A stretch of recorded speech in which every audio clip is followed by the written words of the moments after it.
Let's dive into the wild saga unfolding in Venezuela right now. Millions of folks there are on the edge of their seats, wondering what's next for their country that's been hammered by economic chaos and political turmoil.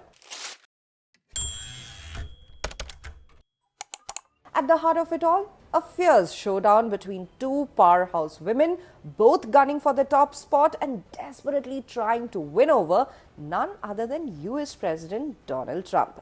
On one team, we've got María Corina Machado, the opposition leader and fresh Nobel Peace Prize winner. She's skyrocketed to fame these past few years with her relentless push for democracy, staring down the now toppled dictator Nicolás Maduro without flinching.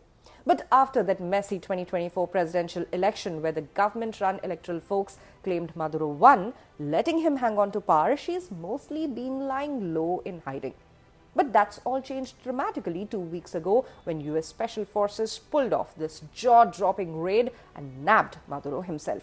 And then there's her opponent, Delcy Rodriguez, who was Maduro's vice president and is now stepping up as acting president. She's viewed as a die-hard from the old regime, a fierce defender of Maduro. But man, oh man, is she in a tough spot, trying to keep Washington happy while not ticking off the loyalists back home who are still all in on the Maduro vibe.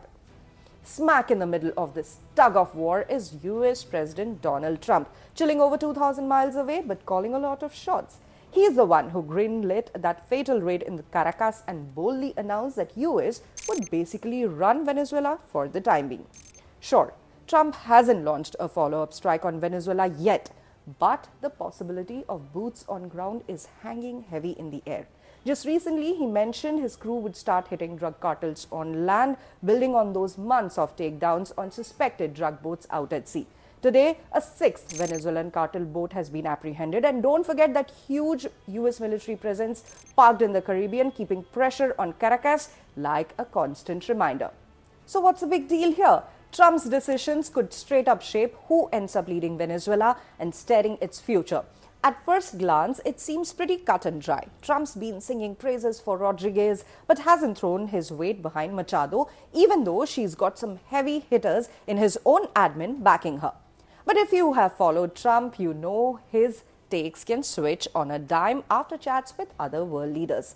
One day it's all compliments, the next it's warnings, or the other way around. And with Machado scoring a one-on-one at the White House this Thursday, that could flip the script entirely.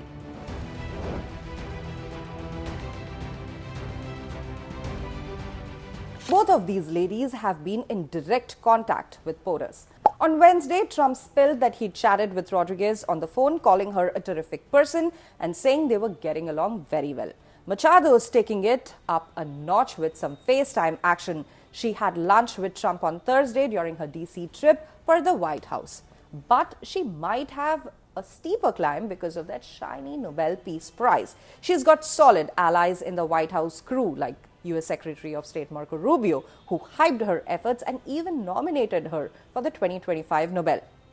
Trump himself, back before his inauguration last year, dubbed Machado a freedom fighter who must stay safe and alive. That goodwill seemed to fizzle once she actually snagged the Nobel, something Trump hasn't hidden his own cravings for. He said, "I can't think of anybody in history that should get the Nobel Prize more than me, and I don't want to be bragging, but nobody else settled worse," he said last week. Post-Maduro ouster, Trump threw shade, claiming Machado does not have the support or the respect within the country to lead.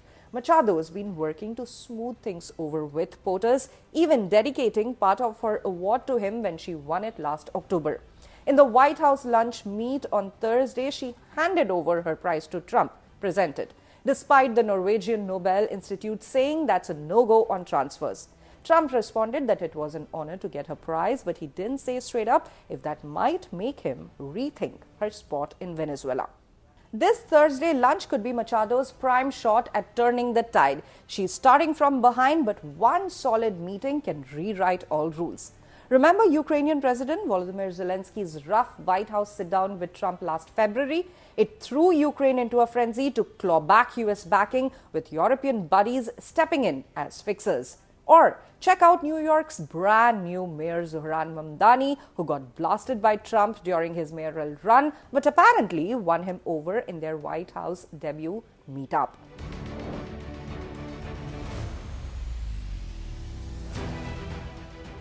And then, on the flip side, Trump's mentioned that he's open to linking up at some point with Rodriguez, who's got her own Highwire Act going. Publicly, she slammed the US raid, labeling Maduro's snatch as barbarity and a flat-out slap at Venezuela's sovereignty. But with the US twisting her arm to play ball, Rodriguez has dialed back the heat, pitching an agenda of cooperation with Washington. Her teams started freeing big-name prisoners as a goodwill move, including a few Americans. Rodriguez's history with the United States is all over the map. As Machado highlighted, the acting president is slapped with US sanctions over alleged human rights abuses, which she's always shot down.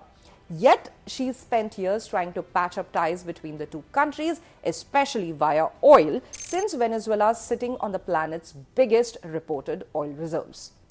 Back in 2017, as foreign minister, Venezuela chipped in $500,000 to Trump's inauguration fund through its oil arm. Now, as acting president, she's dangling millions of barrels of oil shipments to the United States and okayed a drop-in by U.S. Charge d'Affaires John McNamara to chat about maybe reopening the American embassy in Caracas that has shuttered since 2019. So far, her charm offensive seems to be landing. Trump and his top brass have signaled that they see Rodriguez as a reliable, practical pick they can deal with, one who's game for juicy business deals, with the inaugural U.S. buys of Venezuelan oil hitting the wires on Wednesday. But she's juggling a very difficult double game with no sure win, as Will Freeman, a fellow for Latin America Studies at the Council on Foreign Relations, put it. He added, Rodriguez has to convince the Trump administration that she's working with them to their ends cooperatively, he told CNN last week. He also added that she also has to convince hardliners in the Maduro regime, the military as well, that she's not going to sell them out. We are going to see how long she can walk this tightrope. Wow, what a mess, right? Stay tuned to the official YouTube channel of the Indian Express. This Venezuela drama is far from over, and with Trump's unpredictable style, anything could happen next, as the fate of two powerhouse women who could redefine Venezuela's trajectory hangs in the balance.